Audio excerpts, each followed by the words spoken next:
Множественные исследования ученых уже доказали и показали взаимосвязь онкологических заболеваний со стрессом. Что же такое стресс?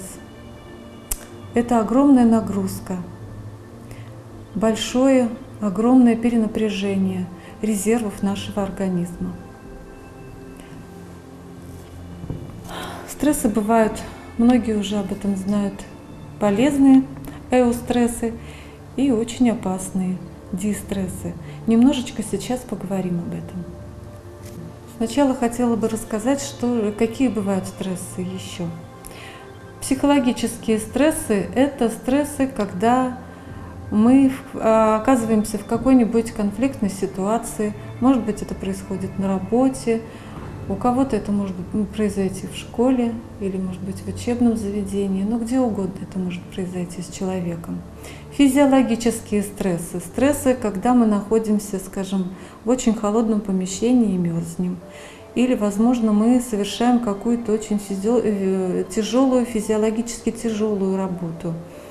Физически тяжелые нагрузки испытываем на себе. Эмоциональные стрессы – это вот те стрессы, которые в основном испытывают люди, даже дети, которые сдают ЕГЭ или, возможно, сдают какие-то контрольные работы, экзамены. Ну, информационные стрессы – это наша перегрузка информационная, когда мы смотрим по телевизору различные нехорошие новости, эмоционально насыщенные негативными историями, передачи. Такая информационная нагрузка тоже вызывает определенный стресс в нашем организме, которая как раз может оказать нехорошее влияние на наше здоровье. Природой так усмотрено, что организм на стресс реагирует очень интересно. В самые первые минуты организм вырабатывает определенные гормоны. В самые первые минуты стресса, я хочу сказать. Тут вырабатывается адреналин, кортизол, о котором вот только недавно совсем говорили, и вырабатывается глюкоза. Эти гормоны нам очень нужны, но они должны быть совсем недолго в нашем организме. Но бывают такие стрессы, когда человек преодолеть их не смог. Часто это случается тогда, когда мы обездвижены, мало двигаемся. Дальше, если мы отреагировали правильно на этот стресс, отреагировали физической нагрузкой, скажем, да, то через какое-то время начинает реагировать, работать в нашем организме парасимпатическая нервная система, которая начинает нас успокаивать, стабилизирует наши эмоции, укладывает по полочкам наши мысли, наш мозг успокаивается, сознание успокаивается, и с нами становится все хорошо. Если стресс преодолим, значит, он стимулирует все защитные системы организма. Если же мы стресс отреагировали неправильно или совсем его никак не отреагировали, то этот стресс переходит в механизм развития болезни. Очень важно вспомнить и задать себе 3 вопроса, когда вы находитесь в состоянии стресса. Что же хорошего есть в случившемся? Нужно заставить переключить свое внимание, нужно подумать, задуматься. Это тоже своего рода помощь в преодолении стресса. Следующий вопрос, который мы можем себе задать: чему же я могу научиться в этой ситуации? И еще один вопрос: как же я могу исправить ситуацию и получить при этом положительные эмоции? Думаю, размышляя над этим, мы сможем найти много новых конструктивных подходов в решении стрессовых ситуаций в дальнейшей нашей жизни. Ну а сейчас я расскажу некоторые способы снижения стресса. Ну, очень просто можно себя нагрузить физической нагрузкой. Женщины обычно моют полы, кто-то рассказывает, что моет окошки, убирается дома, кто-то идет кататься с детьми на горку, переключая свое внимание. Еще один способ снижения стресса – это покричать или выговориться. Покричать, опять же, можно, катаясь на горке со своими же детьми. Можно нарисовать ваш стресс. Если он настолько велик, что вы его можете нарисовать в больших масштабах, вы даже можете взять для себя, для такого случая, ватман. Нарисовать свой стресс на ватмане. Послушайте музыку. Напишите письмо. Кому мы можем написать письмо? Бывают такие ситуации у женщин, когда, скажем, они поссорились с кем-то на работе. Нужно обидчику написать в письмо, высказать ему все свои эмоции, рассказать, насколько сильно он обидел вас, что вы испытывали, при этом стрессе, какие чувства, какие мысли кружились у вас в голове. Еще один способ снижения стресса – это прогуляться по улице. Таким образом разрушается кортизол, как раз вот о которых я говорила, гормоны стрессовый кортизол, адреналин и глюкоза.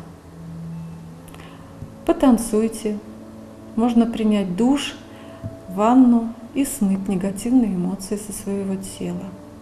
Можно посмотреть интересную передачу, посмеяться вместе с членами вашей семьи. Есть еще очень интересные способы и доступные очень способы снятия стресса. Это антистрессовое дыхание. Это дыхание помогает нам лучше проанализировать то, что с нами произошло.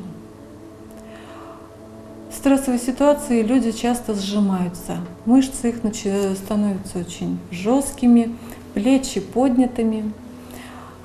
При этом напрягаются мышцы шеи, мышцы плеч, напрягаются мышцы лба, лица. Попробуйте даже посмотреть иногда на себя в зеркало, когда вы злитесь, сердитесь или очень сильно расстроены. В таком состоянии ваши сосуды вместе с мышцами, в которых они находятся, очень сильно зажаты. И вот как раз сосуды шеи сжаты в стрессовой ситуации, и наш мозг не получает достаточного кислорода, достаточного питания для того, чтобы хорошо проанализировать происходящую ситуацию. Для того, чтобы мышцы расслабить, нам нужно научиться дышать. Дышать спокойно и глубоко. Это может быть простое дыхание. Вот, например, вдох на 3 счета. Это вот, вдох мы делаем через нос, вдыхаем воздух ровно, спокойно и глубоко. Постарайтесь при этом вдыхать воздух не в верхнюю часть легких, а вот наполняя как будто живот. Почувствуйте, как наполняется ваш живот кислородом. Таким образом, ваш организм получит намного больше кислорода, и при этом питание в мозг будет поступать лучше. На счет 3 мы делаем вдох. 1, 2, 3, вдох. Потом мы делаем небольшой перерыв на счет 1, 2, 3. И делаем глубокий, медленный выдох на 6 единиц. 1, 2, 3, 4, 5, 6. Это выдох. И на 2 счета задерживаем дыхание, выдохнув все, что у вас было в легких. Очень интересное есть упражнение для простого расслабления мышц. Для этого вам можно обхватить что-нибудь рукой что-нибудь такое цилиндрической формы. Иногда не обязательно брать цилиндрическую какую-то форму, а просто если вы сидите на стульчике, схватить сидушку вашего стула двумя руками и попробовать прижаться, напрягая руки, прижать себя к этому стульчику, к своей сидушке. Нужно напрячь свои мышцы так, чтобы они прямо ощутили все напряжение, которое в вашем организме сейчас есть. Когда терпеть эту нагрузку станет невозможно, разожмите пальцы, расслабьте свои мышцы. И пусть ваши руки свободно свисают или лежат на коленях. Такое упражнение, расслабление напряжения, тоже приносит хороший результат, питая наши сосуды, наш мозг кислородом и разными полезными веществами. В завершении хочу вам сказать, что стресс не так страшен, если мы знаем, как его отреагировать.